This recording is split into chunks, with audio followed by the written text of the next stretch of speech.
Любчева. Благодаря, госпожо председател. Хоризонт 2020 е постижение, едновременно голямо предизвикателство пред Европейския съюз. Интелигентен, приобщаващ и устойчив растеж могат да бъдат постигнати само при сериозно мобилизиране и интегриране на научния, образователния, индустриалния ресурс на общността. Това е особено важно на фона на недостатъчните средства. Така както разглеждаме Хоризонт 2020 в пакет, така трябва да разглеждаме и проблемите, които ще съпътстват изпълнението. Реално опростяване на процедурите, за да се разшири периметърът на участие, границите на участие, особено от новите страни членки. Създаване на условия за разпространение, прилагане и мултиплициране на научните продукти, чрез създаване на борси за трансфер на научни изследвания.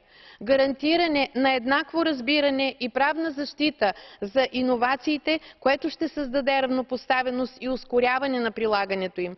Защита на интелектуалната собственост. Също така, развитието на публично-частното партньорство, подкрепата на насърчаването на националните политики и законодателство. Особено важно да се създадат условия за повишаване на конкурентоспособността чрез малките и средни предприятия. Благодаря. Grazie, onorevole Gallagher.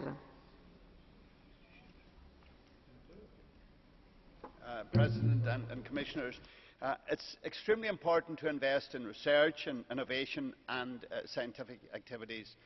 If we want to create high